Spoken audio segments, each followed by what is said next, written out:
When the child was grown, one day he went out to his father to the reapers.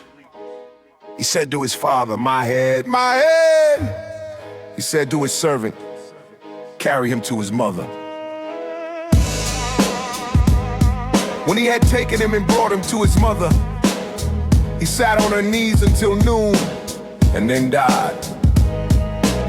She went up and laid him on the man of God's bed and shut the door on him and went out. She called to her husband and said, please send me one of the servants and one of the donkeys that I may run to the man of God and come again. He said, why would you go to him today? It is neither new moon nor Sabbath. She said, it will be well. Then she saddled the donkey and said to her servant, drive and go forward. Don't slow down for me unless I tell you. So she went to the man of God at Mount Carmel. When the man of God saw her afar off, he said to Gehazi, his servant, behold the Shunammite. Please run now to meet her and ask her, is it well with you? Is it well with your husband? Is it well with the child?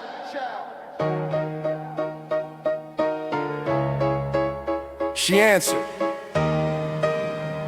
it is well. When she came to the man of God at the hill, she caught hold of his feet.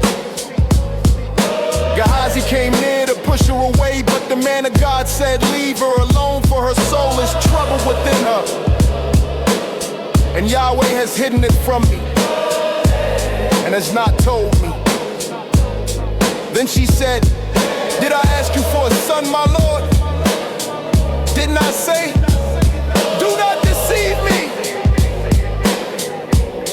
Then he said to Gehazi, tuck your cloak into your belt, take my staff in your hand and go your way. If you meet any man, don't greet him. And if anyone greets you, don't answer him again. Lay my staff on the child's face.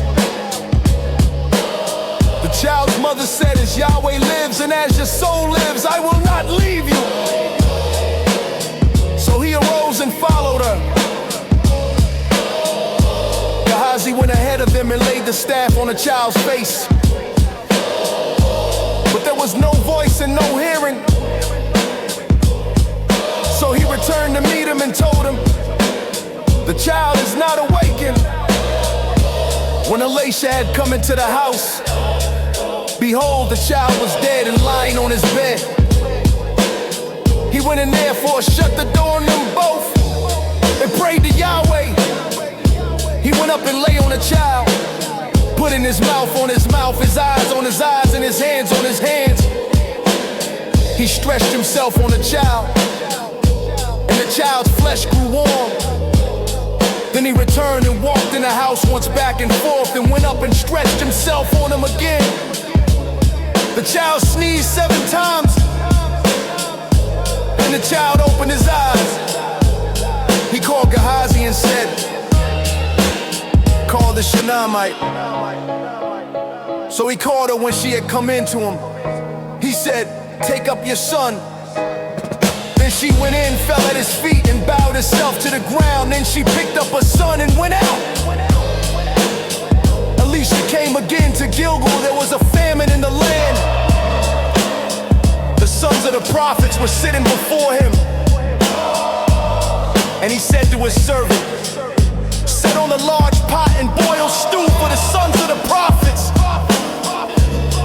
One went out into the field to gather herbs and found a wild vine and gathered from it a lap full of wild gourds and came and sliced them into the pot of stew, for they didn't recognize them. So they poured out for the men to eat. As they were eating the stew, they cried out and said, man of God, there is death in the pot.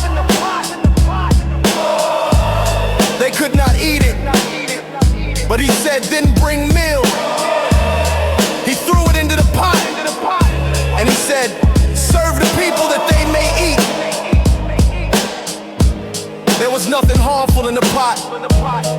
A man came from Baal Shalisha and brought the man of God bread of the first fruits. 20 loaves of barley and fresh ears of grain in his sack. He said, give to the people that they may eat. His servant said, what? Should I set this before 100 men? But he said, give the people that they may eat. For Yahweh says they will eat, and we'll have some left over. So he set it before them, and they ate and had some left over, according to Yahweh's word.